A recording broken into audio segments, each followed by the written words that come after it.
Hello there, gamers! It's Lucy here. We are in E3. I'm being overshadowed by Troy Baker because he's so tall and I'm really short. But here we are. We're stood in the middle of Shadow of War booth. How are you doing today, Troy? I am getting on quite well, and I love that you said that I overshadowed you. Oh, I didn't even realize. You're too good. You're too good. Amazing. This is incredible. Look at this place. It's awesome. It is. Oh my god. Like, there's a dragon out front. There's so much going on. I love it. You can get on that thing, too. I'm gonna. It's gonna happen. You should get on it. I'm too afraid of them. Some people are afraid of clowns. For me, it's the dragons. Dragons are cool, man. Dragons are cool. Dragons are way better than clowns. Pennywise messed me up as a kid. Anyway. Okay, shall we talk about Shadow of War? Shall we? Let's talk about Shan't we? Shan't we? Shall we? Let's do Indeed. it. Let's do it. Okay, so Shadow of War, new game in the Middle Earth series. Yes. Can you tell people who may not really know about the games what's going on? Well, this is what I love, is that this could easily be the entrance that a lot of people have to the Middle Earth. So here's something that we've had around for almost 100 years, and we've had multiple movies, we've had shows, we've had games, but nothing quite like this. This takes place right in between, if you are familiar with the series, it takes place between The Hobbit and Fellowship. So there's this great little ambiguous timeline in Middle Earth history where our game takes place. You play Talion, who is this ranger of Gondor, who is trapped between two worlds, between the living and the dead, who's possessed by the body or by the spirit of this ancient elf wraith named Celebrimbor. And not only is that a huge part of our story because it's literally two characters fused into one, but also from a gaming play standpoint, this is huge because you get to play not only as a human, but you also get to play as an elf, which opens up all kind of crazy kind of possibilities. It does indeed. So at the end of Shadow of Mordor, Yes. you fought a boss. Yes. But where's Talion now? What's he doing in Shadow of War? Where do we find him right at the start? Oh, what has he been up to? If you did get to see the announced trailer, you get to see Talion for the first time, and there's a difference to him. If you pay very close attention, there's a different color in his eyes. There's a lot of different things you'll recognize about Talion. But at the end of it, this is to me is a story about someone who is really struggling with how much of his humanity is left. The first game was so much about having revenge for his family who had been brutally murdered. Yeah. But revenge is a very short wick. You can only play that for so long. So now this is more about identity. This is more about purpose. This is more about the duality between he and Celebrimbor. And to me, so much about who Talion is based upon you as a player.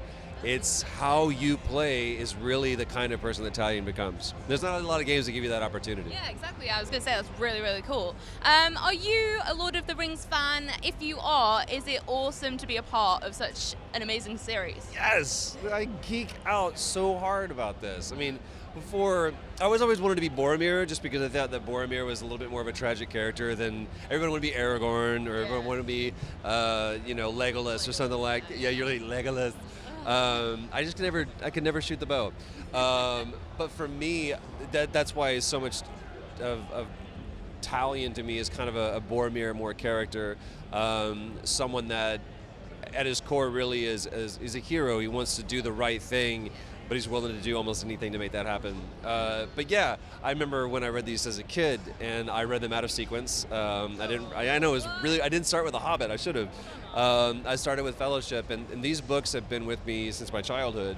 So to see not only where the world has evolved and how we've grown into the movies and now into an experience like this as a game, but to be in that, pretty rad. Super cool. Pretty rad. We have the follower system in Shadow of War. Yeah. So I'm going to ask you, if you had your own army, Yes. who would be in your army in real life? Oh, in real life? Yeah, like who would be your gang? My squad goals? Pick anyone, celebrities, who knows? Go for it. I would want to have I would want to have Oprah Winfrey because we would have Do tell why. we would have all the money in the world, and you want to lead off with some strong female people in your crew. I would have you.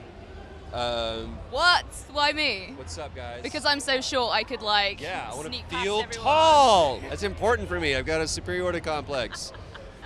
And I would want to have all of you that are watching to be in my crew, mainly because I need bodies to just throw at them as decoys, so I make it out alive. So you'd all die, but it'd be for a good cause. What a hero.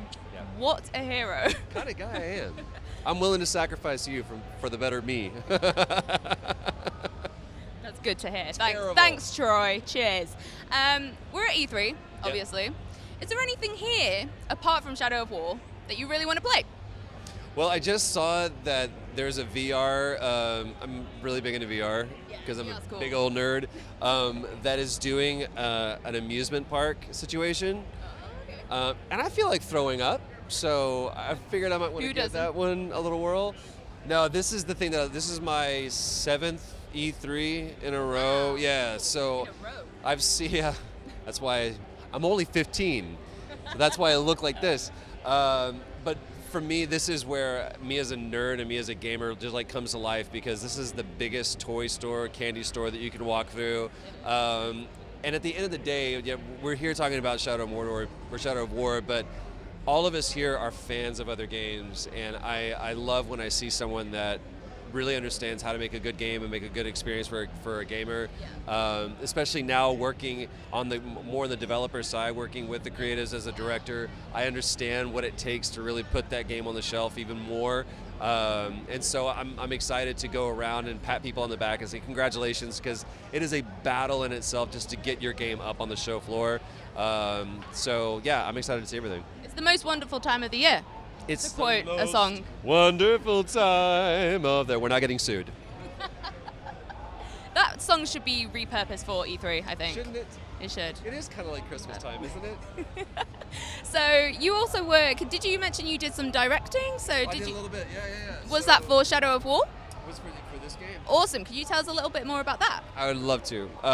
So they wanted to bring me back to play Talion, which was super cool. And as I was up in Seattle, kind of being the Michael DePlatter was pitching me the game and showing me this is actually what we're going to do with this. Out of that conversation, just kind of organically, a position for me to help them execute this vision on the stage with the other actors came about. So I directed all of the performance capture. So not only did I get to play Talion, I got to direct myself as Talion. But with this game, we're doing everything cutting edge. So this is using state-of-the-art performance capture technology. So all of our actors were on a sound stage together, acting this out. We built our sets, we choreographed our fight scenes. Every actor that's on this gave everything they could, and it's a really, really hard process because none of us look like our characters. I don't know. A little bit, but he's a handsome bloke, and I'm just kind of like, I'm the preppier version of this guy. But no, it's a really challenging thing to be able to step into this world, and we're not in Mordor, we're on a soundstage. We don't have this awesome, mail that makes us look like we're badass swordsmen. We just have spandex suits with shiny disco balls on them. So it's a huge props to like Alistair Duncan, who plays Celebrimbor, is coming back as Celebrimbor. Laura Bailey, which we just revealed, is the new character Altariel, the Madam of Mystery. We'll find out more about her character later on. These are incredible actors, incredible talented people that joined an incredibly talented team to make this game. Okay, so final question is going to be a little bit silly. So you met Tom at BAFTA, who is also part of the game team. Yeah. And Tom asked you a question about pineapple on pizza. Yes, yeah. Tom and I are not on good terms about this because you're a bastard and you know this about yourself. Because I think that I was in the minority. There was someone at the BAFTAs who I greatly respected who disagreed with me. You should go unnamed. Starting Shadow of War. Fruit does not belong on a pizza. It is an abomination. It is a perversion. And you still owe me 10 quid. Can we ask you a new question, though? Sure. So it's going to be food related. Yeah, can we put that to rest, Tom? Yeah, Tom. So, new question. It's like an English standoff. Okay. Would you prefer... There's Marmite involved. No, Marmite's not... I'm surprised you know what Marmite is. Come on, girl. Come on, girl. Okay. Okay, fish and chips or roast dinner? And why? Fish and chips. But Why? It has to be really good fish and chips. Like, I want it off the street. Okay. Like, I want to find, like, a really good place. I like, wrapping it up. Hey, it's a Daily Mail. Puts it in the Daily Mails. There's already just, like, the dirtiest fish you can possibly get. Like, just pull it out of the Thames. Hey, it's cold. It's got 4 eyes. Doesn't matter. That's the kind of fish and chips that I want. And then you just, you Bit of lemon. Bit of lemon, pint of bitters, and then it kills everything in your stomach and you're all right. Amazing. Well, thank you so much for chatting with us, Troy. That was incredible. Shadow of War is out on the 10th of October, so be sure to pre-order at Game. It was still available, game.co.uk or in your local game store. Thank you very much, Troy, and don't kill me.